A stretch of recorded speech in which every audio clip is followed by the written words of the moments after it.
Dear students, तो आज का जो हमारा लेक्चर है फार्माकोलॉजी का पोस्ट आर फर्स्ट सेमेस्टर का सब्जेक्ट है unit number 3 section C thyroid and anti thyroid drugs. इसको आज हम डिस्कस करेंगे और इसको समझने की कोशिश करेंगे। बहुत ही सिंपल लेक्चर है आज का जो लेक्चर हम पढ़ने जा रहे हैं। इंशाल्लाह आप सब स्टूडेंट ऑलरेडी इसके बारे में जानते होंगे, ठीक है। और इंशाल्लाह इससे आपकी जो रिवीजन है, इंफॉर्मेशन है, वो दोबारा से क्या आ जाएगी, थोड़ी सी रिवाइज हो जाएंगी। सो अपने लेक्चर को स्टार्ट करते हैं। हमारे साथ इस टॉपिक के ऑब्जेक्टिव मौजूद है जिसमें हम मंदरजा झेल चीज़ों पर बात करेंगे। सबसे पहले तो हम देखेंगे physiological effect of thyroid hormone. Thyroid hormones के हमारे बॉडी फंक्शंस पर जो इफ़ेक्ट होते हैं, जो असरात होते हैं, उस पर हम थोड़ी सी नज़रसानी करेंगे। इसके साथ साथ identify effects of hypo hyper secretion of thyroid hormone. जब थायराइड हार्मोन्स की सिक्रीशन हाइपर होती है तो क्या होता है, और अगर हाइपो होती है तो क्या होता है, इससे क्या असरात पैदा होते हैं बॉडी में, तो इस पर हम बात करेंगे। इसके साथ साथ जो हमारे साथ सिंथेटिक थायराइड हार्मोन होते हैं, ठीक है, उसकी एक्शन, उसकी इंडिकेशन, साइड इफ़ेक्ट, और इसके साथ साथ हमारे साथ जो एंटी थायराइड ड्रग्स होते हैं, किस तरह से हम इसको यूज़ करेंगे, किस तरह से ये काम करता है, कब हम यूज़ करेंगे, इसके साइड इफ़ेक्ट क्या है, इसको डिस्कस करेंगे। इसी तरह से integrate the influence of thyroid anti thyroid drugs on the metabolism other drug. दूसरे ड्रग्स के मेटाबॉलिज्म पर थायराइड एंटी थायराइड ड्रग के क्या असरात होते हैं, आया दूसरे ड्रग्स की मेटाबॉलिज्म को ये मुतासिर करती है या नहीं, इसको डिस्कस करेंगे। और आखिर में ड्रग डोजेज को क्या करेंगे, कैलकुलेट करेंगे। तो बहुत ही सिंपल टॉपिक है, इंशाल्लाह आप लोग इसको एंजॉय करेंगे। सबसे पहले बात करते हैं थायराइड ग्लैंड की। तो थायराइड ग्लैंड आप सबको पता है कि ये कहाँ पर वाक़या होता है। ये आपके नेक में मौजूद होता है और इस तरह से बटरफ्लाई शेप में होता है, ठीक है। और आपकी नेक में ये इस तरह से मौजूद होता है, ठीक है। और तो ये आपके पास क्या है, थायराइड ग्लैंड है। थायराइड ग्लैंड के हवाले से हम थोड़ी सी यहाँ पर बात करते हैं। Thyroid gland is an endocrine gland. It has a two lobe which are connected in the middle by an isthmus. अच्छा जी, ये मैं बता चुका हूँ। एमसीक्यूज़ हार्ड फॉर्म में आपको मिल जाएंगे, और जो नोट्स है ये आपको पीडीएफ फॉर्म में मैंने ऑलरेडी बायोकेमिस्ट्री के शेयर किए हुए हैं, हेल्थ असेसमेंट के शेयर किए हुए हैं। फार्माकोलॉजी के आज मैं सारे नोट जो है पीडीएफ फॉर्म में शेयर कर दूंगा, तो वो भी आप फिर अपने लिए जो है फ़ोटो कॉपी कर सकते हैं, या अगर आप लैपटॉप के ज़रिए पढ़ना चाहते हैं तो भी पढ़ सकते हैं, ठीक है, जिस तरह से आपको आसान हो। तो ये सारी चीज़ें आपको मिल जाएंगी। काइंडली माइक म्यूट रखें। थायराइड ग्लैंड, सबसे पहली बात आप लोगों ने ये याद रखनी है कि ये एक एंडोक्राइन ग्लैंड है, ठीक है। इसके दो लोब होते हैं। दो लोब से मुराद ये है कि पहला लोब जो इसका है वो ये है, पहला लोब इसका ये है, और दूसरा लोब इसका ये है। तो ये दो लोब से मिलकर बने हैं। और इन दो लोब को किस चीज़ के ज़रिए, ये दो लोब किस चीज़ के ज़रिए मिले हैं, ये दो लोब जो है इस इथमस के ज़रिए जो है मिले हैं, जो कि आपको दरमियान में नज़र आ रहा है ना, जिसको मैंने सर्कल किया ब्लू लाइन के ज़रिए। इसको क्या कहते हैं, इसको इथमस कहते हैं। तो ये इथमस जो है ये दोनों लोग को आपस में क्या करता है, जोड़ता है, कनेक्ट करता है। So thyroid gland facilitate normal growth and maturation by maintaining a level of metabolism in the tissues that is optimal for their normal functioning। Thyroid gland का जो सबसे इम्पोर्टेंट और सबसे जो मेजर फंक्शन है वो ये होता है कि इससे हमारे साथ जो हार्मोन प्रोड्यूस होते हैं, सिक्रीट होते हैं, तो वो हार्मोन हमारे बॉडी में जो मेटाबॉलिज्म एक्टिविटीज़ होती है उसको मेंटेन रखती है, जिससे हमारे बॉडी सेल्स को, बॉडी टिश्यूज़ को टाइम पर एनर्जी मिलती है, और इस तरह से उसकी जो ग्रोथ है, उसकी जो मेच्योरेशन है वो नॉर्मल रहती है। अगर इसमें किसी किस्म की डिस्टर्बेंस आ जाए, ठीक है, या ये ज़रूरत से ज़्यादा सीक्रेट हो जाए, तो इसकी वजह से बहुत ज़्यादा एबनॉर्मल कंडीशन जो है वो बॉडी में पैदा हो जाते हैं। तो मेन जो इम्पोर्टेंट बात आप लोगों ने थायराइड ग्लैंड के हवाले से याद रखनी है वो ये है कि ये क्या करती है, ये हमारे बॉडी के जो मेटाबॉलिक एक्टिविटीज़ है उसको क्या करती है, रेगुलेट करती है। ठीक है, तो ये आपने याद रखना है। मजीद आगे बढ़ते हैं। Hormones of thyroid gland. अब थायराइड ग्लैंड जो है तीन तरह के हार्मोन जो है ये प्रोड्यूस करता है, ख़ास तौर पर या मेजरली या मेनली जो हार्मोन प्रोड्यूस होते हैं थायराइड ग्लैंड से, तो वो हमारे साथ तीन तरह के हार्मोन्स होते हैं। ठीक है, तो थायराइड ग्लैंड सिक्रीट 3 हार्मोन, जिसमें पहले नंबर पर आपके पास आता है थायरोजिन। थायरोजिन को T4 भी कहते हैं और टेट्रा आइडोथायरोनिन भी कहते हैं। ये आप लोगों ने याद रखना है। T4 या टेट्रा, 4 से मुराद क्या है, 4 मीन टेट्रा, और टी से मुराद आयोडीन, आइडोथायरोनिन। ठीक है, इसको जो है आप थायरोक्सिन भी कह सकते हैं। इसी तरह से T3 है, 3 mean try and 3 mean try और टी मीन आइडोथायरोनिन। तो 3 आयोडीन पर मुश्तमिल थायरोनिन हमारे साथ होता है और एक 4 आयोडीन पर मुश्तमिल थायरोनिन हमारे साथ होता है। और आखिरी जो आपके पास हार्मोन थायराइड ग्लैंड सिक्रीट करता है, ठीक है, वो क्या है, वो कैल्सिटोनिन है। तो इन सारे हार्मोन्स के जो है अपने ख़ास ख़ास फंक्शन है, जिसको आगे हम पढ़ेंगे। जो आपका सब्जेक्ट है SEN, उसमें हम डिटेल के साथ इन चीज़ों को पढ़ेंगे। यहाँ पर जस्ट आपको एक समरी दी गई है इन हार्मोन्स के हवाले से। ठीक है, तो T4 हार्मोन्स के बारे में अगर हम बात करें, T4 is otherwise known as thyroxine and it forms about 80% of the total secretion where T3 is only 20%। अब आपके MCQs में एग्जाम में पास पेपर्स अगर आप देखें तो पास पेपर्स में ये MCQs भी आए हुए हैं, तकरीबन 2-3 दफ़ा आए हुए हैं, जिसमें आपसे पूछा गया है कि हमारे साथ जो T4 होता है ये कितना % हमारे बॉडी या थायराइड ग्लैंड इसको प्रोड्यूस करता है। तो तकरीबन टोटल हमारे साथ 80% जो है T4 प्रोड्यूस होता है और जो बाकी 20% होता है ये क्या होता है, T3 प्रोड्यूस होता है। थायराइड ग्लैंड इसको क्या करता है, सिक्रीट करता है। तो ये आपने अपने पास जो है याद रखना है, एग्जामिनेशन पॉइंट ऑफ व्यू से ये इम्पोर्टेंट पॉइंट है। ठीक है, और ये भी एक इम्पोर्टेंट पॉइंट है, आपसे पूछ सकते हैं कि how many type hormone secreted by thyroid gland. तो 3 तरह के हार्मोन जो है थायराइड ग्लैंड प्रोड्यूस करता है, tetra iodothyronine, try iodothyronine and calcitonin. ठीक है, calcitonin. Synthesis of thyroid hormone. अब यहाँ पर हम बात करते हैं कि थायराइड ग्लैंड किस तरह से थायराइड हार्मोन्स को प्रोड्यूस करता है, इसको बनाता है। तो इसके बनाने का जो अमल है इस पर हम थोड़ी रोशनी डालेंगे। Synthesis of thyroid hormones takes place in thyroglobulin. ठीक है, सब्सटेंसेस नीडेड फॉर हार्मोन। अब इस हार्मोन्स को बनाने के लिए जो सब्सटेंसेस हमें चाहिए होती है तो वो कौन कौन सी होती है। Iodine and tyrosine are essential for the formation of thyroid hormones। Thyroid hormones के बनने के लिए जो सबसे इम्पोर्टेंट चीज़ें हमें दरकार होती है वो एक हमारे साथ आयोडीन होता है और दूसरा हमारे साथ थायरोसिन होता है। इन दोनों के बगैर थायराइड हार्मोन नहीं बन सकते। Iodine is consume through diet.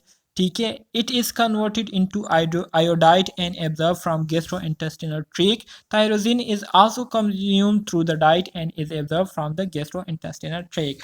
Iodine और थायरोसिन ये कहाँ से आता है, ये दोनों हम जो खुराक खाते हैं इससे हमें हासिल होते हैं। ठीक है, तो ये आयोडीन जब हमारे बॉडी में जाता है, गैस्ट्रोइंटेस्टिनल ट्रैक्ट में चला जाता है, तो यहाँ पर इसकी मेटाबॉलिज्म हो जाती है और ये कन्वर्ट हो जाता है आयोडाइड में, और इस तरह से गैस्ट्रोइंटेस्टिनल ट्रैक्ट से ये एब्जॉर्ब हो जाता है। बिल्कुल इसी तरह से थायरोसिन जो है ये भी गैस्ट्रोइंटेस्टिनल ट्रैक्ट से एब्जॉर्ब हो जाता है और फिर कहाँ जाता है, कहाँ पर इसकी यूटिलाइजेशन होती है और इससे थायराइड हार्मोन बनते हैं, तो अभी बात करेंगे। For the synthesis of normal quantities of thyroid hormone, approximately 1 milligram of iodine is required per week and about 50 milligram per year। तो MCQs पॉइंट ऑफ व्यू से आप लोग ये भी याद रख सकते हैं अपने साथ कि नॉर्मल क्वांटिटी में थायराइड हार्मोन की प्रोडक्शन के लिए अगर हम पर वीक के लिहाज से बात करें तो पर वीक के लिहाज से तकरीबन हमें 1 मिलीग्राम आयोडीन कंज्यूम करना ये बहुत ज़्यादा हमारे लिए ज़रूरी होगा। अगर हम 1 मिलीग्राम से कम आयोडीन लेते हैं तो फिर हमारे साथ नॉर्मल क्वांटिटीज़ में थायराइड हार्मोन की प्रोडक्शन नहीं होगी। इसी तरह से अगर पर ईयर के लिहाज से हम बात करें तो पर ईयर के लिहाज से हमें 50 मिलीग्राम आयोडीन की ज़रूरत होती है हमारे बॉडी को कि वो थायराइड हार्मोन इससे नॉर्मल मिकदार में क्या करे, प्रोड्यूस करे। सो आयोडीन और थायरोजिन मिलकर थायरोग्लोब्युलिन में जो है इसकी क्या होती है, रिएक्शन होती है और थायरोग्लोब्युलिन में जो है हमारे साथ क्या बनते हैं, थायराइड हार्मोन्स बनते हैं। तो ये आपने अपने साथ याद रखना है, इंपॉर्टेंट पॉइंट से। एमसीक्यूज में ऑलरेडी मैं ये चीज़ें मेंशन कर चुका हूँ, लेकिन बार बार इसलिए कहता हूँ ताकि आप लोगों को पता चले कि ये चीज़ें कितनी ज़्यादा इंपॉर्टेंट है। तो ये आपके पास थायराइड ग्लैंड के क्या है, सेल्स है, ठीक है। तो आपको नज़र आ रहे होंगे ये वो बाहर वाला जो पोर्शन होता है इसको फोलिकल्स कहते हैं, ठीक है, जो पिंक कलर में आपको नज़र आ रहे हैं। इसी तरह से इन पिंक कलर के सेल के अंदर जो डॉट आपको नज़र आ रहा है, ठीक है, इसको फोलिक्यूलर सेल कहते हैं। इसी तरह से दरमियान में आपको जो ये वाला नज़र आ रहा है, ये वाला, ठीक है, इसको क्या कहते हैं, इसको थायरोग्लोब्युलिन कहते हैं। यहाँ पर जो है थायराइड हार्मोन की क्या होती है, प्रोडक्शन होती है। थायराइड हार्मोन जो है यहाँ पर प्रोड्यूस होते हैं। और जो ये अलग आपको नज़र आ रहे हैं सेल, इसको पैराफोलिक्यूलर सेल्स कहते हैं। तो इन सारे सेल्स के अपने ख़ास ख़ास फंक्शन है जो कि आप लोग एसीएन में इंशाल्लाह पढ़ेंगे अगर एसीएन में ये टॉपिक्स आए तो। सिंथेसिस ऑफ थायराइड हार्मोन्स के हवाले से मज़ीद यहाँ पर सिंपल अल्फाज में आपको बताया गया है कि 5 स्टेजेस होते हैं हमारे साथ जिसके ज़रिए थायराइड हार्मोन्स क्या होते हैं, इसकी प्रोडक्शन होती है, ये प्रोड्यूस होते हैं या बनते हैं। So synthesis of thyroid hormones occur in 5 stages. पहला स्टेज क्या होता है, पहला स्टेज थायरोग्लोब्युलिन सिंथेसिस होती है। सबसे पहले जो है थायरोग्लोब्युलिन जो है ये क्या होते हैं, बनते हैं। दूसरे नंबर पर थायरोग्लोब्युलिन के बाद आयोडाइड ट्रेपिंग होती है जिसमें आयोडाइड को क्या किया जाता है, उसको ट्रेप किया जाता है और थायरोग्लोब्युलिन की तरफ लाया जाता है। तीसरा जो स्टेज है वो इसी आयोडाइड की क्या करनी होती है, इसी आयोडाइड की ऑक्सीडेशन करनी होती है। सो ये आयोडाइड जो है ऑक्सीडेट हो जाता है, इसकी ऑक्सीडेशन हो जाती है, ठीक है, ऑक्सीडाइज हो जाता है।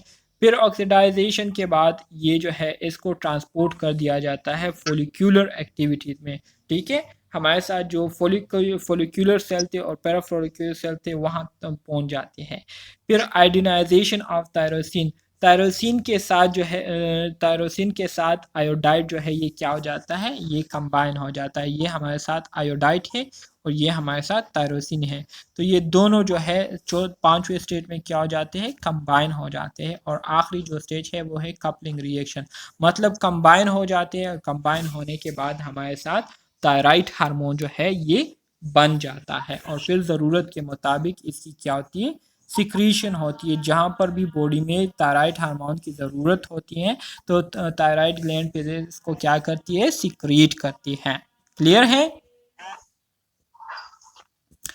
यहाँ पर आप देख सकते हैं डायग्राम में, यहाँ पर डायग्राम में आप देख सकते हैं सिंथेसिस ऑफ थायराइड हार्मोन आपको बताया गया है कि सबसे पहले हम क्या करते हैं, खुराक खाते हैं। खुराक में हमारे साथ आयोडीन होता है, वो आयोडीन जो है वो कन्वर्ट हो जाता है आयोडाइड में। आयोडाइड में जब कन्वर्ट हो जाता है तो ये आयोडाइड जो है इसको जो थायराइड ग्लैंड में मौजूद जो सेल होते हैं वो इसको क्या कर लेते हैं, ले लेते हैं, ठीक है, एब्जॉर्ब कर लेते हैं। फिर इसकी ऑक्सीडेशन होती है, ठीक है, पर ऑक्सीडेज एंजाइम के ज़रिए तो ये ऑक्सीडाइज हो जाता है, ठीक है, आयोडीन में आ जाता है। फिर आयोडीन के साथ आयोडीनेज एंजाइम रिएक्शन करना शुरू कर देता है और आयोडीनेज एंजाइम जब इसके साथ रिएक्शन करना शुरू कर देता है, ठीक है, तो इसके साथ टायरोसिन जो है ऐड हो जाता है। तो टायरोसिन जब इसके साथ ऐड हो जाता है तो इससे हमारे साथ मोनो आइडोथायरोनिन बन जाता है और एक हमारे साथ डाई आइडोथायरोनिन बन जाता है ग्लोब्यूलिन में, ठीक है। थायरोग्लोब्यूलिन के अंदर ये दो बन जाते हैं। फिर ये डाई आइडोथायरोनिन और ये मोनो आइडोथायरोनिन ये दोबारा से रिएक्शन करते हैं, इससे हमारे साथ बन जाता है ट्राई आइडोथायरोनिन। और ये डाई आइडोथायरोनिन दोबारा से रिएक्शन करके, दोनों रिएक्शन करके डाई डाई रिएक्शन करके इससे बन जाता है हमारे साथ ट्राई आइडोथायरोनिन, ठीक है। तो इस तरह से थायराइड हार्मोन्स की प्रोडक्शन होती है थायरोग्लोब्यूलिन के अंदर। थायरोग्लोब्यूलिन के अंदर ये क्या होते हैं, बनते हैं। तो उम्मीद करता हूँ इस सिंथेसिस ऑफ थायराइड हार्मोन्स का जो प्रोसीजर है, जो मैकेनिज्म है, ये आपको समझ में आ गया होगा।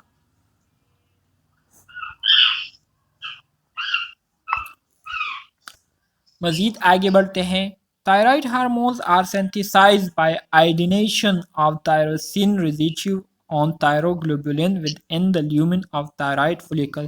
थायराइड फोलिकल्स के अंदर जो हमारे साथ थायरोग्लोबुलिन होते हैं, तो इस थायरोग्लोबुलिन में आयोडीन जो है ये टायरोसिन के साथ मिल जाते हैं, ज्वाइन हो जाते हैं, जिससे हमारे साथ थायरोग्लोबुलिन जो होता है ये क्या होता है, the thyroglobulin is endocytosed and tyrosine T4 and T3 are secreted. तो ये हमारे साथ क्या हो जाते हैं, T3 और T4 जो है इसकी सिक्रीशन शुरू हो जाती है। Synthesis and secretion of T3 and T4 are regulated by thyroid stimulating hormone, जो कि हमारे साथ पिट्यूटरी ग्लैंड में होते हैं, ठीक है। Thyroid stimulating hormone pituitary gland इसको क्या करता है, पिट्यूटरी ग्लैंड में जो एंटीरियर लोब होता है वो थायराइड स्टिमुलेटिंग हार्मोन्स को प्रोड्यूस करता है, और इसकी प्रोडक्शन के बेस पर जो T3 और T4 हार्मोन्स की सिक्रीशन है ये क्या होती है, रेगुलेट होती रहती हैं, ठीक है। तो उम्मीद करता हूँ इसकी समझ आपको आ गई होगी। कोई क्वेश्चन है इसमें?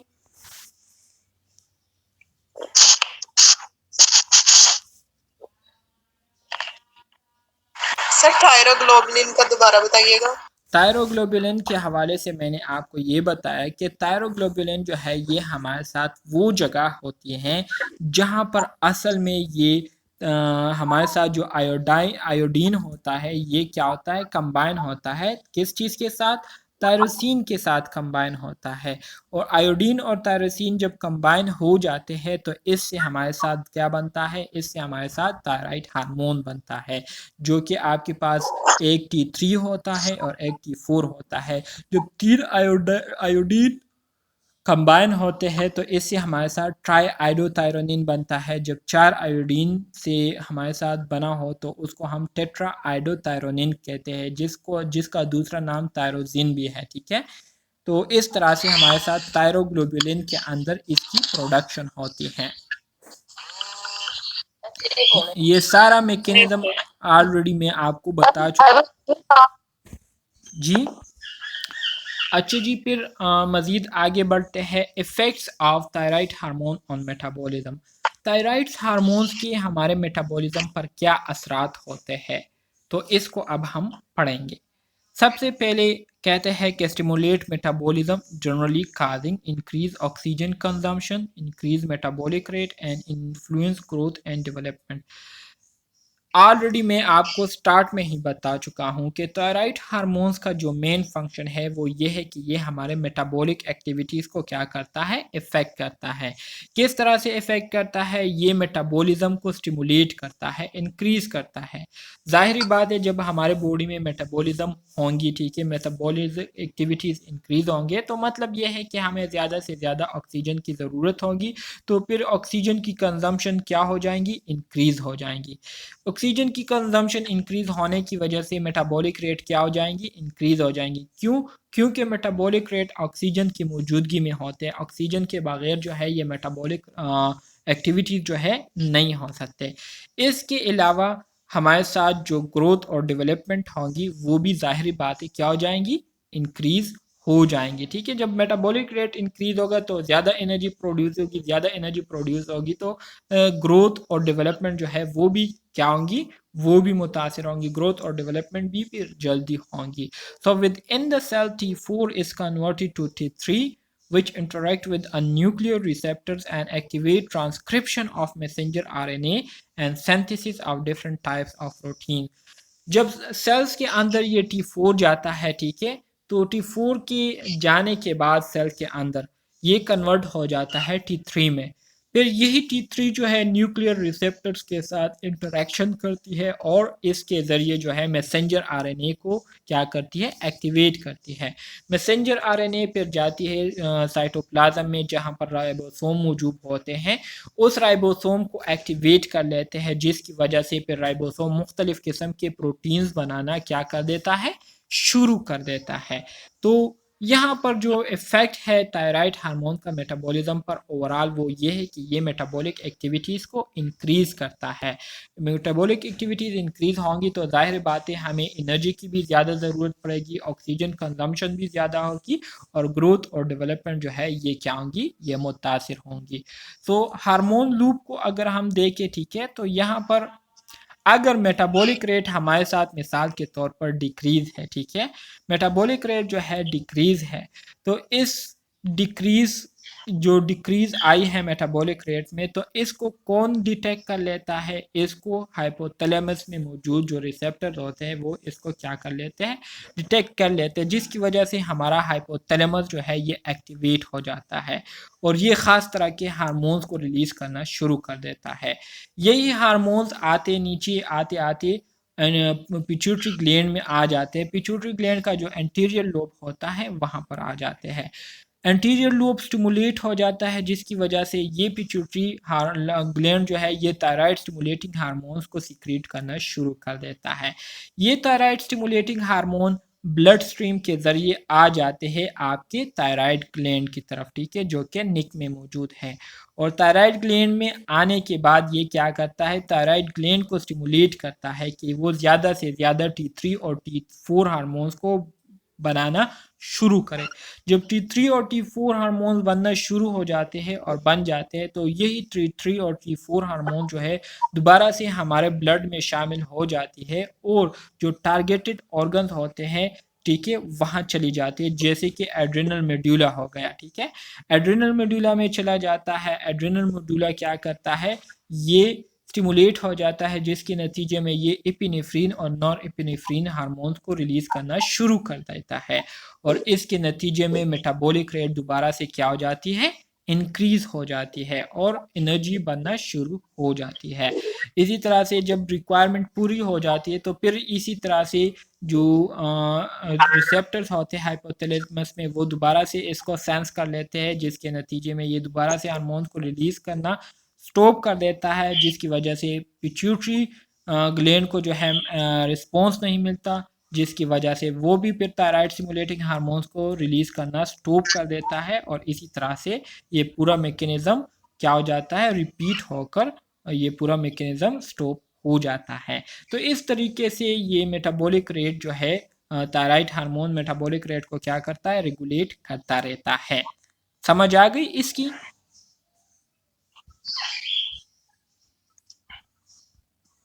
अच्छा जी, thyroid axis.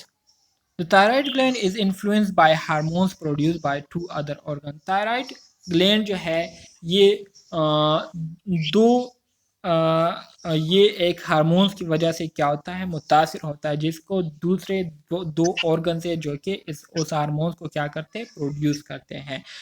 वो दो ऑर्गन कौन से, एक आपके पास हाइपोथैलेमस है और एक आपके पास पिट्यूटरी ग्लैंड है, ठीक है।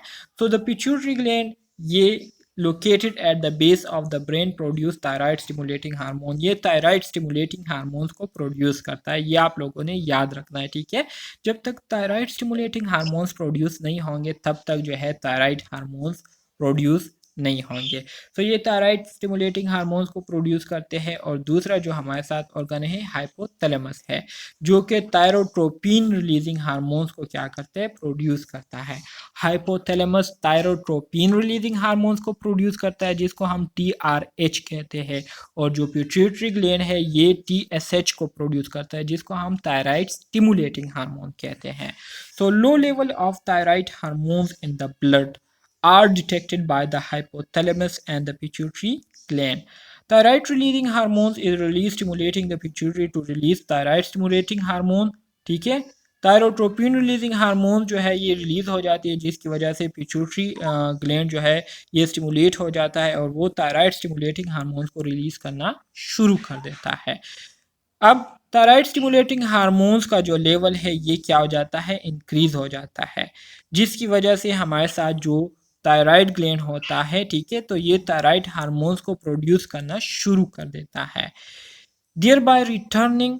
इसी तरह से हमारे साथ level of thyroid hormone blood में दोबारा से क्या हो जाता है, नॉर्मल हो जाता है, ठीक है।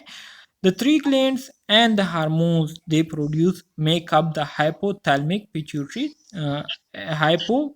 pituitary thyroid axis। इसी तरह से हमारे साथ जो थ्री ग्लैंड है, थ्री ग्लैंड में कौन कौन से आते हैं, एक आपका हाइपोथैलेमस, एक आपका पिट्यूटरी ग्लैंड और एक आपका थायराइड ग्लैंड। ये तीनों थायराइड ग्लैंड और हमारे साथ इसके जो हार्मोन्स होते हैं ये एक एक्सिस बनाता है, जिसको हम हाइपोथैलेमिक पिट्यूटरी थायराइड एक्सिस कहते हैं, ठीक है। तो ये आपको थायराइड एक्सिस की पूरी डिफिनीशन आपको बतानी थी, तो उम्मीद करता हूँ इसकी समझ भी आपको आ चुकी होंगी।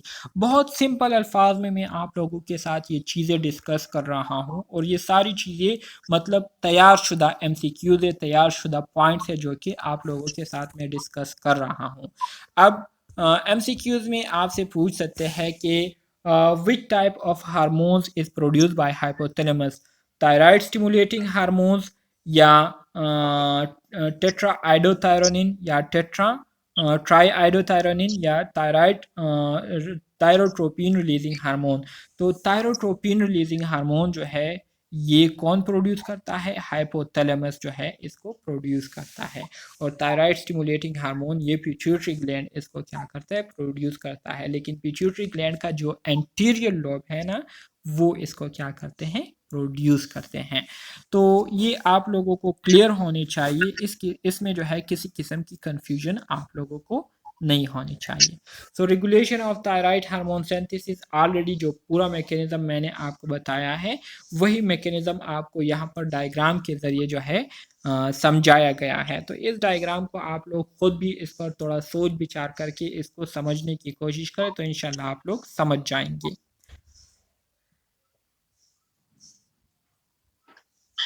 आ जाते हैं ट्रांसपोर्ट ऑफ थायराइड हार्मोन्स की तरफ। T4 and T3 in plasma blood bound to protein tyrosine binding globulin reversibly. Only about 0.04% of the total T4 and 0.4% of T3 exist in the free form। अब ये वाला जो point है ना, ये वाला पॉइंट ये भी आपके केम्यू फाइनल एग्जाम में आ चुके हैं, पास पेपर में इससे रिलेटेड भी आपको एक MCQ लाजमी तौर पर मिलेगा। यहाँ पर कहते हैं कि हमारे साथ जो T4 और T3 हार्मोन्स हैं ना, तो ये ब्लड में या प्लाज्मा में जो है प्रोटीन के साथ बॉन्ड बनाता है और इस तरह से थायरोजिन बाइंडिंग ग्लोब्यूलिन जो है इससे बन जाता है। थायरोजिन बाइंडिंग ग्लोब्यूलिन जो है इससे क्या हो जाता है, बन जाता है। इसके अलावा सिर्फ 0.04% T4 जो है ये हमारे साथ फ्री फॉर्म में रहता है और 0.4% T3 जो है ये हमारे साथ क्या होता है, फ्री फॉर्म में रहता है, ठीक है, प्लाज्मा में। तो ये आपको याद रखना है, 0.4% T3 होता है और 0.04% जो है ये आपके पास T4 जो है ये फ्री फॉर्म में जो है अवेलेबल होता है, ठीक है। अच्छा जी, इसकी फंक्शन थायराइड हार्मोन्स की अगर हम फंक्शन की बात करें तो पहली फंक्शन तो ये है कि ये मेटाबॉलिक एक्टिविटीज़ को क्या करता है, बढ़ाता है। तो कार्बोहाइड्रेट की मेटाबॉलिज्म ये इंक्रीज़ करता है, कार्बोहाइड्रेट की मेटाबॉलिज्म ये करता है जिसकी वजह से ग्लाइकोजिनोलाइसिस जो है ये क्या हो जाता है, इंक्रीज़ हो जाता है। ग्लाइकोजिनोलाइसिस से मुराद ये है कि ग्लाइकोजन की ब्रेकडाउन शुरू हो जाती है जिसकी वजह से ग्लाइकोजन ग्लूकोज में कन्वर्ट होना शुरू हो जाता है जिसकी वजह से ब्लड ग्लूकोज लेवल जो है इंक्रीज हो जाती है। इसके अलावा ग्लूकोनियोजेनेसिस प्रोसेस को भी ये इंक्रीज करता है। इसके साथ साथ glucose absorption from gastrointestinal tract से ग्लूकोज की जो एब्जॉर्प्शन है उसको भी इंक्रीज करता है। इसके अलावा ग्लाइकोलाइसिस को क्या करता है, इन्हांस करता है, ठीक है। ग्लूकोज के ब्रेकडाउन को इन्हांस करता है, जिसकी वजह से rapid uptake of glucose by the cell जो है फिर ग्लूकोज को यूटिलाइज करना शुरू कर देते हैं। सो नेट रिजल्ट इसका ये है कि ये हमारे ब्लड में ग्लूकोज का लेवल जो है इसको क्या करती है, बढ़ाती है।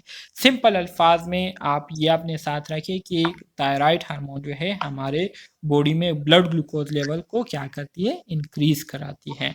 इसके साथ साथ अगर प्रोटीन की मेटाबॉलिज्म की बात करें तो ये प्रोटीन की क्या करती है, कैटाबॉलिज्म को इंक्रीज कराती है, मतलब प्रोटीन की ब्रेकडाउन करती है।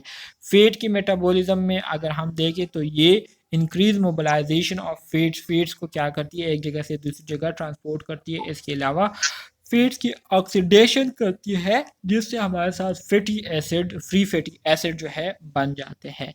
बॉडी बीएमआर की अगर हम बात करें, ठीक है, बॉडी मास क्या आता है इससे बीएमआर, अच्छा जी, तो इसको भी ये क्या करता है, इंक्रीज करता है। मेटाबॉलिक रेट, हाँ सॉरी, बेसल मेटाबॉलिक रेट जो है इसको क्या करती है, इंक्रीज करती है। तो बेसल मेटाबॉलिक रेट को इंक्रीज करती है, सही है। एक्शन ऑन ब्लड पर इसके इफेक्ट ये होते हैं कि tyrosine accelerate erythropoietin activity and increase blood volume. Tyrosine जो है ये क्या करते हैं, एरिथ्रोपोइटीन की जो प्रोडक्शन है उसको बढ़ाती है, जिसकी वजह से जो ब्लड है वो बनता है, और इसी तरह से हमारे बॉडी में ब्लड वॉल्यूम जो है वो इंक्रीज हो जाती है। तो ये थायराइड हार्मोन्स के कुछ इंपॉर्टेंट फंक्शन है जो कि आप लोगों को याद होने चाहिए।